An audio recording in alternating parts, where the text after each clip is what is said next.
आज Las Vegas में कुछ ऐसा होने वाला था जो FBI की रातों की नींद उड़ाने वाला था। एक मैजिक शो के दौरान 4 मैजिशियन जो खुद को 4 हॉर्समैन कहते थे ऐसा दावा कर देते हैं जिसे सुनकर पूरा हॉल हैरान रह जाता है। उनके लीडर ऑन्टलस का कहना था कि आज वे कोई साधारण मैजिक ट्रिक नहीं दिखाने वाले, बल्कि इसी शो के दौरान हजारों किलोमीटर दूर पेरिस के एक बैंक को लूटने वाले हैं। यह सुनकर दर्शक हंसने लगते हैं क्योंकि उन्हें लगता है कि यह भी शो का ही हिस्सा है। लेकिन उसी भीड़ में एक शख्स बैठा होता है जिसका नाम ब्रैडली है। वह ऐसा आदमी होता है जो बड़े बड़े मैजिशियनों के राज दुनिया के सामने खोलने के लिए मशहूर है। उसे पूरा यकीन होता है कि आज भी वह इन लोगों की चाल पकड़ लेगा, इसलिए वह रिकॉर्डिंग करने की कोशिश करता है, लेकिन सिक्योरिटी गार्ड उसे रोक देते हैं। इसके बाद शो का असली खेल शुरू होता है। ऑन्टलस ऐलान करता है कि उनकी अगली ट्रिक के लिए एक वॉलंटियर चुना जाएगा। पूरा हॉल उत्साह में अपने हाथ खड़े कर देता है, लेकिन किसी को नहीं पता होता कि चुना कौन जाएगा। एक जार के अंदर रखी बॉल्स की मदद से एक आदमी को स्टेज पर बुलाया जाता है। इसी दौरान शो के होस्ट आर्थर का परिचय कराया जाता है, जिसने इस पूरे कार्यक्रम में करोड़ों डॉलर लगाए होते हैं। स्टेज पर आते ही मेरिट अपनी हिप्नोटिज्म की कला का इस्तेमाल करके उस वॉलंटियर को अपने प्रभाव में ले लेता है। तभी जैक एक अजीब सा हेलमेट नुमा डिवाइस लेकर आता है और उसे वॉलंटियर के सिर पर पहना देता है। इसके बाद ऑन्टलस उसे एक कार्ड देता है, उस पर उसके सिग्नेचर करवाता है और कार्ड वापस उसकी जेब में रखवा देता है। सब कुछ सामान्य लग रहा होता है, लेकिन अगले ही पल हेनली अपनी मैजिक ट्रिक से स्टेज के बीचों बीच एक विशाल मशीन प्रकट कर देती है। पूरा हॉल तालियों की गड़गड़ाहट से गूंज उठता है। अब उस वॉलंटियर को मशीन के अंदर भेज दिया जाता है। जैसे ही मशीन चालू होती है, अगले ही पल वह आदमी गायब हो जाता है। पूरा ऑडिटोरियम हैरानी से भर उठता है, लेकिन असली झटका तब लगता है जब सामने लगी विशाल स्क्रीन अचानक चालू हो जाती है। स्क्रीन पर वही वॉलंटियर दिखाई देता है, लेकिन अब वह लास वेगास में नहीं बल्कि हजारों किलोमीटर दूर पेरिस के एक बैंक वॉल्ट के अंदर खड़ा होता है, जहाँ चारों तरफ करोड़ों डॉलर का पैसा रखा होता है। खुद उस आदमी को भी समझ नहीं आता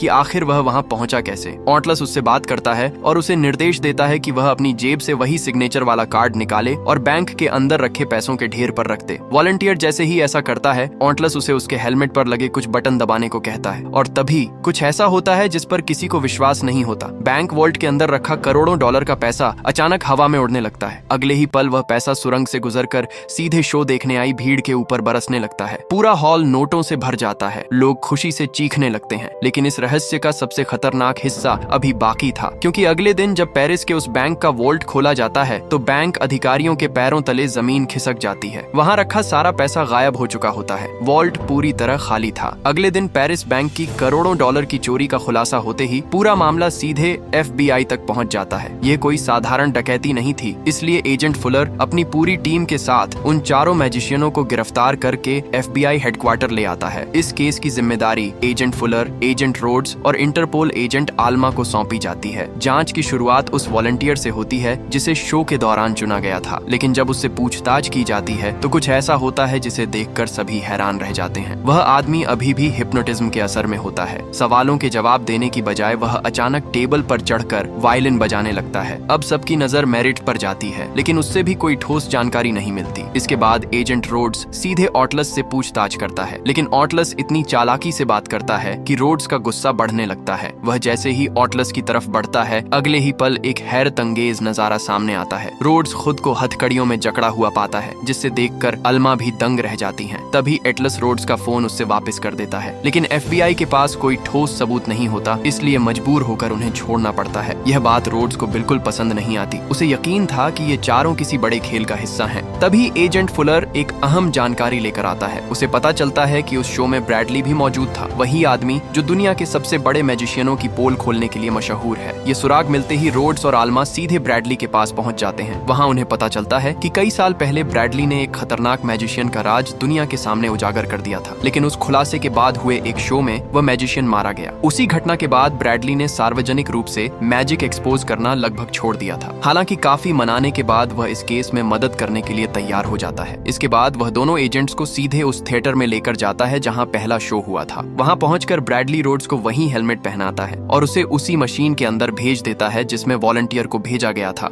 मशीन चालू होते ही रोड्स अचानक नीचे बने एक गुप्त कमरे में पहुंच जाता है। वहां देखकर उसके होश उड़ जाते हैं क्योंकि नीचे बिल्कुल वैसा ही बैंक वॉल्ट बना होता है जैसा पेरिस के बैंक में था। तभी ब्रैडली उसे पूरी सच्चाई समझाता है। असल में वॉलंटियर को पहले ही हिप्नोटाइज करके उसके सिग्नेचर लिए गए थे। उसे शो में रैंडम तरीके से नहीं चुना गया था, बल्कि पूरी योजना पहले से तैयार थी। अब रोड्स का सबसे बड़ा सवाल होता है कि आखिर बैंक का पैसा गायब कैसे हुआ। तब ब्रैडली उस चोरी का असली रहस्य खोलता है। वह बताता है कि असली पैसे पहले ही चुरा लिए गए थे। उनकी जगह फ्लैश पेपर से बने नकली नोट रख दिए गए थे। ये ऐसे कागज होते हैं जो हल्की सी चिंगारी लगते ही पूरी तरह जलकर गायब हो जाते हैं। यही वजह थी कि जब बैंक वॉल्ट खोला गया तो वहाँ एक भी नोट नहीं मिला। उधर दूसरी तरफ चारों मैजिशियन अब पूरी दुनिया में चर्चा का विषय बन चुके होते हैं। हर न्यूज चैनल पर सिर्फ उन्हीं की बातें हो रही होती हैं, लेकिन वे लोग जश्न मनाने की बजाय अपने अगले शो की तैयारी में लगे होते हैं। इसी दौरान मेरिट मजाक मजाक में ऑटलस का दिमाग पढ़ने की कोशिश करता है, लेकिन ऑटलस उसे मात दे देता है। फिर चुनौती बढ़ती है और आर्थर खुद आगे आकर कहता है कि उसका दिमाग पढ़कर दिखाओ, लेकिन इस बार ऑटलस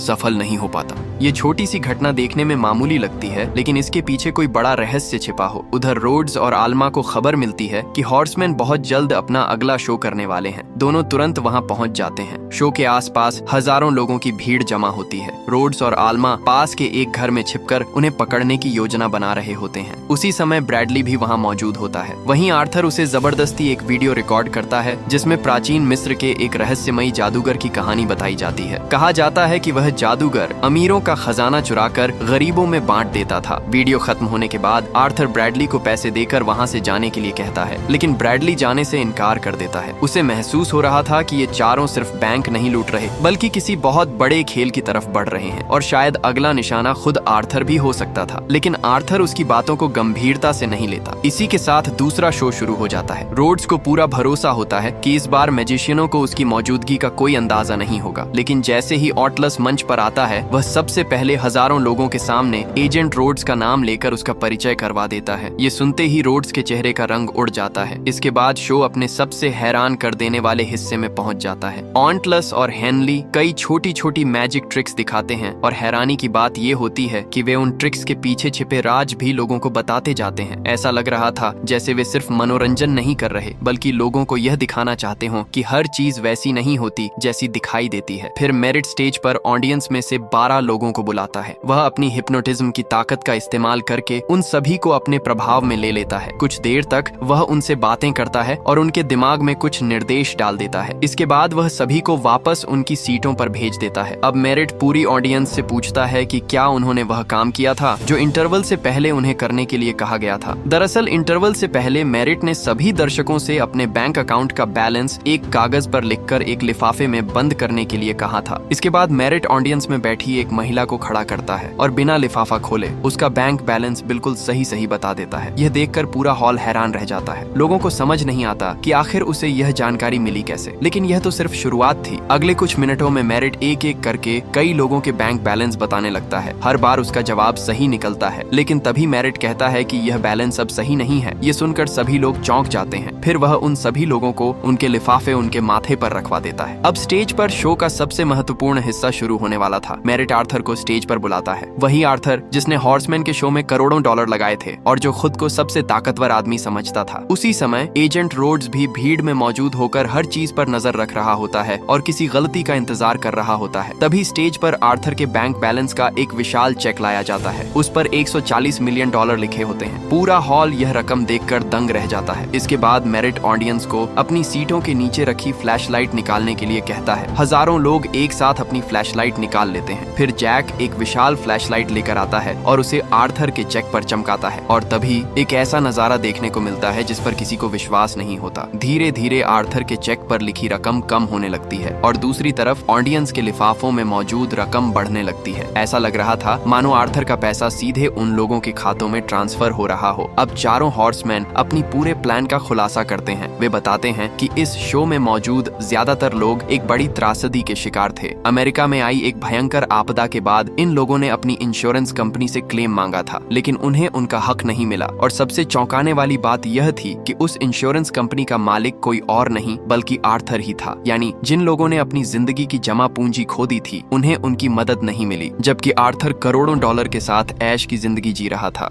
इसीलिए लिए हॉर्समैन ने उसका पैसा चुराकर उन लोगों तक पहुंचाने का फैसला किया था जिनका वह पैसा असल में हक था। ये सुनते ही पूरा माहौल बदल जाता है। जो लोग कुछ मिनट पहले सिर्फ एक शो देखने आए थे वे अब खुशी से झूम उठते हैं। वहीं आर्थर का चेहरा उतर जाता है। उसे समझ नहीं आता कि आखिर उसके साथ यह सब हुआ कैसे। दूसरी तरफ एजेंट रोड्स भी पूरी तरह हैरान होता है। उसे समझ नहीं आता कि हॉर्समैन ने हजारों लोगों के खातों में पैसा ट्रांसफर कैसे कर दिया। लेकिन इससे पहले कि कोई कुछ समझ पाता, पूरा हॉल आर्थर के खिलाफ हो जाता है। लोग उस पर गुस्सा निकालने लगते हैं और इसी अफरा तफरी का फायदा उठाकर चारों हॉर्समैन भीड़ के बीच से भागने लगते हैं। जब तक FBI हरकत में आती वे काफी दूर निकल चुके होते हैं। हालांकि रोड्स ने पहले ही उनकी घड़ियों में ट्रैकर लगवा रखा था, इसलिए वह और आल्मा लगातार उनका पीछा करते रहते हैं। लेकिन हमेशा की तरह हॉर्समैन एक बार फिर उनसे एक कदम आगे निकल जाते हैं और किसी तरह बचकर भाग जाते हैं। उधर आर्थर ब्रैडली को अपने पास बुलाता है। आर्थर को लगता है कि ब्रैडली शायद हॉर्समैन के साथ मिला हुआ है, लेकिन ब्रैडली उसे याद दिलाता है कि उसने पहले ही चेतावनी दी थी कि एक दिन यही लोग उसे भी निशाना बनाएंगे। तभी आर्थर ब्रैडली के सामने एक बड़ा प्रस्ताव रखता है। वह कहता है कि अगर ब्रैडली हॉर्समैन को एक्सपोज कर दे तो उसे उसकी फीस से 2 गुना पैसा मिलेगा। काफी सोचने के बाद ब्रैडली यह ऑफर स्वीकार कर लेता है। दूसरी तरफ रोड्स और आल्मा इस रहस्यमय केस पर साथ काम करते करते एक दूसरे के करीब आने लगते हैं। लेकिन तभी रोड्स के सामने एक चौंकाने वाला सच आता है। उसका मोबाइल अचानक अजीब तरह से काम करने लगता है। जांच करने पर पता चलता है कि पूछताछ के दौरान ही ऑटलस ने उसके फोन में एक छोटी सी चिप लगा दी थी। यानी हॉर्समैन लगातार FBI की गतिविधियों पर नजर रख रहे थे और इसी वजह से वे हमेशा उनसे एक कदम आगे रहते थे। लेकिन इस बार रोड्स भी एक चाल चलता है। वह उस चिप को निकालता नहीं है बल्कि उसे वहीं रहने देता है, क्योंकि अब वह उसी चिप का इस्तेमाल करके हॉर्समैन की लोकेशन ट्रैक करना चाहता था। जल्द ही उसे उनकी लोकेशन भी मिल जाती है। उधर चारों हॉर्समैन छिपकर अपने अगले कदम की योजना बना रहे होते हैं। लेकिन इस बार माहौल पहले जैसा नहीं था। खास तौर पर जैक काफी डरा हुआ था। उसे लगने लगा था कि अब उनका खेल खत्म होने वाला है। वह बार बार यही कहता है कि वह जेल नहीं जाना चाहता,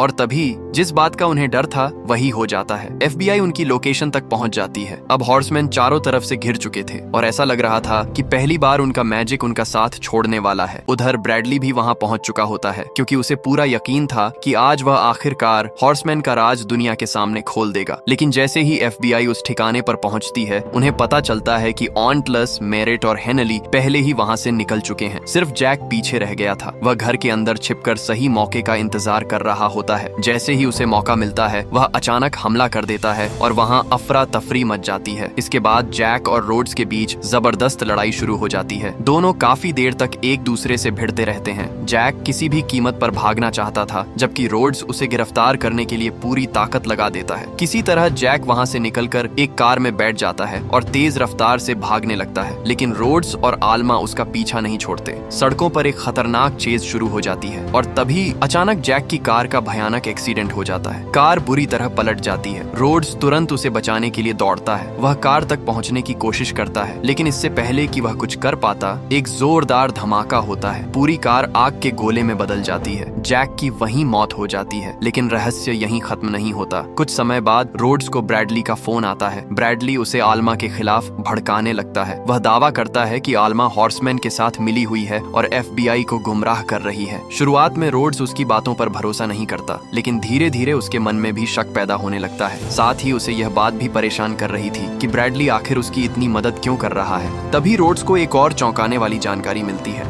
उसे पता चलता है कि हॉर्समैन अब एक हाई सिक्योरिटी वॉल्ट चुराने वाले हैं। और सबसे हैरानी की बात यह थी कि इस वॉल्ट की जानकारी उन्हें रोड्स के फोन में लगी उसी चिप की मदद से मिली थी। यानी अनजाने में रोड्स खुद उनकी योजना का हिस्सा बन चुका था। इसी वजह से उसे इस केस से हटा दिया जाता है। अब इस ऑपरेशन की कमान एजेंट कोवान को सौंप दी जाती है। ये फैसला रोड्स को बिल्कुल पसंद नहीं आता। गुस्से में वह आल्मा से बहस करने लगता है। उसे लगता है कि आल्मा भी हॉर्समैन के साथ मिली हुई है, लेकिन आल्मा इन सभी आरोपों से इनकार कर देती है। वह रोड्स से कहती है कि अगर उसे सच में हॉर्समैन को पकड़ना है तो उसे उस पर भरोसा करना होगा। उधर कोवान अपनी पूरी टीम के साथ उस जगह पहुंच जाता है जहां हाई सिक्योरिटी वॉल्ट रखा गया था, लेकिन वहां पहुंचकर सबके होश उड़ जाते हैं। वॉल्ट पहले ही चोरी हो चुका था। जांच के दौरान पता चलता है कि यह सब उनके ही एक वरिष्ठ अधिकारी के आदेश पर हुआ था, लेकिन तभी एक अजीब घटना घटती है। वह अधिकारी अचानक वायलिन बजाने लगता है। तभी सबको समझ आता है कि उसे भी पहले ही हिप्नोटाइज किया जा चुका था और उसी के जरिए यह पूरा काम करवाया गया था। अब पूरा मामला और भी उलझ जाता है। तभी पता चलता है